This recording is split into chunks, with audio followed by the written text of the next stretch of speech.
ஓம் சாய்ராம். ஸ்ரீ சாயி பாபாவின் பக்தர்களின் அனுபவங்கள் அப்படிங்கிற புத்தகத்தை பூஜ்ய ஸ்ரீ நரசிம்ம சுவாமிஜி அவர்கள் நமக்காக தொகுத்து வழங்கியுள்ளார். அந்த புத்தகத்திலிருந்து நாம தாஷ்கனு மகாராஜ் அவர்களின் அனுபவங்களை பார்த்துட்டு இருக்கோம். அதோட தொடர்ச்சியை இப்ப நாம கேட்க போறோம். ஸ்ரீ தாஷ்கனு மகாராஜை பொறுத்த வரைக்கும் ஸ்ரீ சாயி பாபாவோட மிராக்கிள்ஸ், அதாவது அற்புதங்கள் எதையாவது கண்ணுற்றாரா அப்படின்னு கேட்டா நான் ரொம்ப சிலதுதான் நான் பார்த்துருக்கேன் அப்படிங்கிறாரு.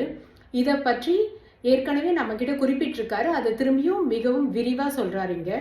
அதாவது பாபா ஒரு மரப்பலகை மேல படுத்துட்டு இருந்ததா நாம சச்சரிதத்திலையும் படிச்சிருக்கோம் இல்லையா? அந்த லீலையை இவர் கண்ணால பார்த்திருக்கேன் அப்படிங்கிறாரு. அந்த மரப்பலகை ரொம்ப கிழிந்த துணிகளை கொண்டு அந்த ரூஃபுக்கும் அந்த மரப்பலகைக்கும் நடுவுல ரொம்ப குறுகிய இடைவெளி இருக்க மாதிரி பாபா கட்டியிருந்தாராம். அந்த மரப்பலகை பூமியிலிருந்து கிட்டத்தட்ட 6 அடிக்கு மேல இருக்க உயரத்துல கட்டப்பட்டிருந்தது. அப்போ எப்படி ஒருத்தரால அந்த பலகை மேல ஏற முடியும், எப்படி அதுல இருந்து இறங்க முடியும்? அது மட்டும் இல்லாம இந்த பலகையில ஏறி படுக்கிறதே ஒரு பெரிய அற்புதம்னா, பாபா அந்த பலகையோட 4 புறங்கள்லயும் விளக்கேத்தி வச்சாராம். இந்த விளக்கு அந்த பலகையில இருக்கிறதுக்காக, அந்த பலகையில ஏதாவது குழிகள் மாதிரி ஏதாவது இருந்ததா, அதாவது விளக்குகள் அசையாமல் இருக்கிறதுக்கு அப்படின்னாக்கா அந்த மாதிரி எதுவுமே இல்லை. பாபா அந்த பலகையில படுத்துக்கிட்டு 4 பக்கமும் விளக்கேத்தி வச்சு அதுல அப்படியே ஊஞ்சல் மாதிரி அப்படியே ஆடுவாராம். ஆனா அந்த விளக்கு என்னைக்குமே கீழே விழுந்ததே கிடையாது அப்படின்னு சொல்றாரு. இது பெரிய அற்புதமா இருந்தது. ஏன்னா எந்த ஒரு ஏணியுமே இல்லாம இவர் ஏறி இறங்கி இருக்கார் அந்த பலகையில இருந்து. இதை கேள்விப்பட்ட உடனேயே தாஷ்கனு மகாராஜ் உடனே அதை போய் பார்க்கணும் அப்படின்னு சொல்லிட்டு துவாரகமாய்க்கு போயிருக்காரு.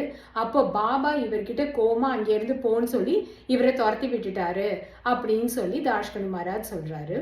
இதுக்கப்புறமா பகல் வேலைகள்ல சில நேரங்கள்ல பாபா அதாவது 1 மணில இருந்து 2 மணி வாக்குல பாபா என்ன பண்ணுவாராம், அவர் ஒரு துணியால் ஆன திரைக்கு பின்னாடி உட்கார்ந்துருப்பாரு. அந்த மாதிரி உட்காந்துட்டு இருக்கும் பொழுது அவர்கிட்ட ஒரு துணி முடிச்சு இருக்குமா. அந்த துணி முடிச்சுல நிறைய நாணயங்களை வச்சுட்டு இருப்பாராம்.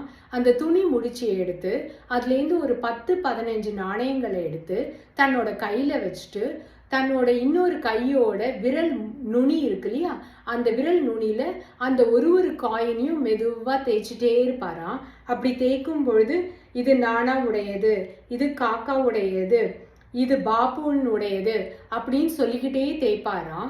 அவர் ஏதாவது வேற மந்திரங்கள் ஏதாவது உச்சரிச்சுக்கிட்டே இதை செஞ்சாரா அப்படின்னா அந்த மாதிரி எதுவும் எனக்கு தெரியல, என் காதுல எந்த மந்திரமும் விழவில்லை. ஆனா இந்த மாதிரி இவர் தேய்ச்சு அந்த காயின் எல்லாம் தேஞ்சு போய், அதுவும் இல்லாம அது ரொம்ப அந்த சர்ஃபேஸ் ரொம்ப ஸ்மூத்தா ஆயிடுச்சு அப்படின்னு சொல்லிட்டு தாஷ்கனு மகாராஜ் சொல்றாரு. அவர் அந்த மாதிரி செஞ்சுட்டு இருக்கும்போது யாராவது அந்த இடத்துக்கு வர சத்தம் கேட்டது, காலடி சத்தம் கேட்டதுன்னா உடனே அந்த காயின்ஸ் எல்லாத்தையும் சேகரிச்சு அந்த முடிச்சுக்குள்ள போட்டு அதை டைட்டா முடிச்சு போட்டுட்டு அதை மறைச்சு வச்சிருவாரு பாபா அப்படின்னு சொல்லிட்டு தாஷ்கனு சொல்றாரு. பாபா நிறைய ஓமை கதைகள் 1000கணக்கில் பாபா சொல்லியிருக்கார் அப்படின்னு சொல்றாரு. அதுல இருந்து சிலதை நான் உங்ககிட்ட பகிர்ந்து கொள்றேன் அப்படிங்கிறாரு. ஒரு தடவை பாபா சொன்னாராம், நான் புண்டம்பா போயிருந்தேன். அங்க போனப்போ 2 குழுக்கள் அவங்களுக்குள்ள ஒரே சண்டை போட்டுட்டு இருந்தாங்க. எதுக்காக இப்படி சண்டை போட்டுட்டு இருக்காங்கன்னு பார்த்தா அங்க ஒரு பானை இருந்தது. அந்த பானை நிறைய நாணயங்கள் இருந்தது. இதுக்காக தான் இவங்க இப்படி ஒருத்தர் எலும்ப இன்னொருத்தர் முறிச்சுக்கிறாங்களா அப்படின்னு சொல்லிட்டு நான் நினைச்சேன். உடனே அந்த பானையை அங்கேருந்து நான் தூக்கிட்டு வந்துட்டேன். அதுக்கப்புறம் தான் அவங்களுக்கு தெரிஞ்சது பானையே இங்கே இல்லை அப்படின்னு சொல்லிட்டு. அதுக்காக ரொம்ப அழுதாங்க, வருத்தப்பட்டாங்க. அப்போ நான் எனக்குள்ளேயே கேள்வி கேட்டுக்கிட்டேன், இந்த பானை யாரோடது, நான் யாரு, இந்த சொத்து யாரோடது, இந்த போராட்டங்கள்லாம் எதுக்காக அப்படின்ற கேள்வி எனக்குள்ள வந்தது. அதுக்கான பதிலும் என்கிட்ட இருந்தது. இது எல்லாமே நான் தான், அந்த பானைக்குள்ள இருப்பதும் நான் தான் அப்படிங்கிறதா அதோட பதில் அப்படின்னு பாபா ஒரு தடவை சொன்னாராம். இன்னொரு தடவை பாபா சொன்னாராம், எங்க அம்மா தனக்கு மகன் பிறந்துட்டான், அதாவது நான் பிறந்துட்டேன் அப்படின்னு சொல்லிட்டு ரொம்ப சந்தோஷப்பட்டாங்க. அப்ப நான் அவங்கள பார்த்துக்கிட்டே நினைச்சிட்டு இருந்த மனசுக்குள்ள, என்ன அவங்க பெற்றெடுத்தாங்களா, நான் யார்கிட்டயில இருந்தாவது நான் பிறந்தேனா? நான் எப்பவுமே தானே இருந்துட்டு இருக்கேன். இதனால இவங்க இப்ப சந்தோஷப்படுறதுக்கு புதுசா என்ன இருக்கு அப்படின்ற எண்ணங்கள் என் மனசுல ஓடிட்டு இருந்தது அப்படின்னு ஸ்ரீ சாய்பாபா ஒரு தடவை சொன்னாராம். அதுக்கப்புறமா பாபா சொன்னாராம், இந்த மாதிரி நான் வந்து எப்ப வேணும்னாலும் என்ன மாதிரியான உபதேசங்கள் பாபா வந்து இவருக்காக கொடுத்தாலும் அது எல்லாமே வந்து இவர் எழுதுற அமிர்தானுபவம் அப்படிங்கிற புத்தகத்துல இவர் வந்து தன்னுடைய கமெண்டரியா, அதாவது தன்னுடைய விரிவுரையா புகட்டுறதுக்கு இவருக்கு ஒரு வாய்ப்பு அமைஞ்சது அப்படிங்கிறாரு. ஒரு தடவை வந்து யாரோ ஷிரடியில வந்து பாயசம் பண்ணியிருக்காங்க. இந்த சேமியாலான பாயசம், அது ஷீரான்னு சொல்லுவாங்க. அப்போ அந்த பாயசம் வந்து பாபாவுக்கும் கொடுக்கப்பட்டது. பாபா வந்து தாஷ்கனு மகாராஜ் கிட்ட கேட்டாராம், நீ பாயசம் சாப்பிட்டியா, உனக்கு கொடுத்தாங்களா அப்படின்னு. அப்போ தாஷ்கனு மகாராஜ் வந்து சொன்னாராம், இல்லை பாபா, எனக்கும் அந்த ஒரு நபரோட பெயர் அவர் குறிப்பிட விரும்பலை, அவருக்கும் எனக்கும் வந்து கொஞ்சம் பிரச்சனை இருக்கு, அதனால எனக்கு இந்த பாயசத்தை கொடுக்கல அப்படின்னு சொன்னாங்களாம். அப்போ வந்து ஸ்ரீ சாய்பாபா கேட்டாராம், யார் யாருக்கு கொடுக்கறது? இந்த ஷீராங்கிறது என்ன இதுல வந்து என்ன பிரச்சனை ஒருத்தருக்கும் இன்னொருத்தருக்கும்? ஏன் இந்த மாதிரி ஒரு கசப்பு தன்மையை வளர்த்துக்கிறீங்க?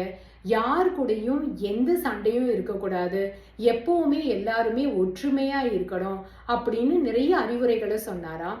இந்த அறிவுரைகள் எல்லாத்தையும் தான் அவர் எழுதுற அமிர்தானுபவம்ன்ற புத்தகத்தோட அத்தியாயம் 2ல விரிவுரையா, அதாவது அதோட கமெண்டரியா அவர் எழுதியிருக்கிறதா தாஷ்கனு மகாராஜ் சொல்றாரு. இதுக்கப்புறம் ஒரு தடவை வந்து சத்தாரா பகுதியில இருக்க ஒருத்தர் தாஷ்கனு மகாராஜ் கிட்ட சொன்னாராம், நான் வந்து உங்களுக்கு வேதாந்தம் சொல்லி கொடுக்குறேன் அப்படின்னு சொல்லிட்டு.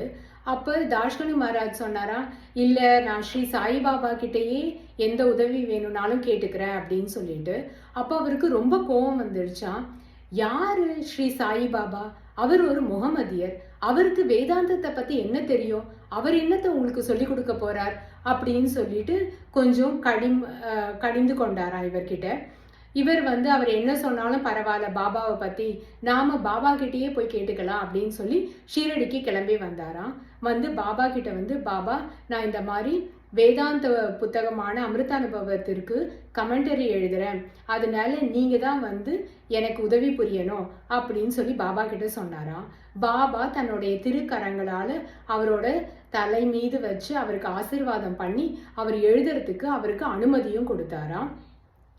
தாஷ்கனு மகாராஜ் சொல்றாரு, பாபா அவ்வளவு ஓமை கதைகள் உருவகங்கள்லாம் சொல்லியிருக்காரு. இந்த உருவகங்களும் ஓமை கதைகளும் இதுக்கு முன்னாடி இந்த புத்தகத்துக்கு யாரெல்லாம் கமெண்டரி எழுதினாங்களோ அவங்க எல்லாம் பயன்படுத்துறதை விட ரொம்ப வித்தியாசமா இருக்கு. அதனால நான் இதை எல்லாத்தையும் தான் அந்த புத்தகத்துல வந்து எழுதினேன். இது வந்து ரொம்ப ஏற்புடையதாகவும் இருந்தது, அதே தருணத்துல இது வந்து ரொம்ப மாறுபட்டதாகவும் இருந்தது அப்படின்னு சொல்லி தாஷ்கனு மகாராஜ் சொல்றாரு. இப்படிதான் பாபா எனக்கு இந்த வேதாந்தத்தை கற்பித்தாரு. இந்த புத்தகத்துக்கு நல்ல முறையில எனக்கு விளக்க உரை எழுதுறதுக்கு பாபாவோட ஆசிர்வாதமும் அவருடைய இந்த உவமை உருவக கதைகள் தான் எனக்கு வந்து ரொம்ப உறுதுணையா இருந்தது அப்படின்னு தாஷ்கனு மகாராஜ் சொல்றாரு. தாஷ்கனு மகாராஜ் நிறைய கீர்த்தனைகள்லாம் எழுதினாராம். அந்த கீர்த்தனைகள் எல்லாமே வந்து சந்த் பக்தமிருத் அப்படிங்கிற புத்தகத்திலையும் வந்து 63வது அத்தியாயத்துல இதோட ஒரு பட்டியலை வந்து நான் கொடுத்துருக்கேன் அப்படின்னு சொல்லிட்டு தாஷ்கனு மகாராஜ் சொல்றாரு. இப்படி தாஷ்கனு மகாராஜ்க்கு ஸ்ரீ சாய்பாபா அளித்த அனுபவங்கள் இதோட முற்று பெறுது. அடுத்த எபிசோட்ல நாம வேற ஒரு பக்தருடைய அனுபவத்தை பார்க்க போறோம். ஓம் சா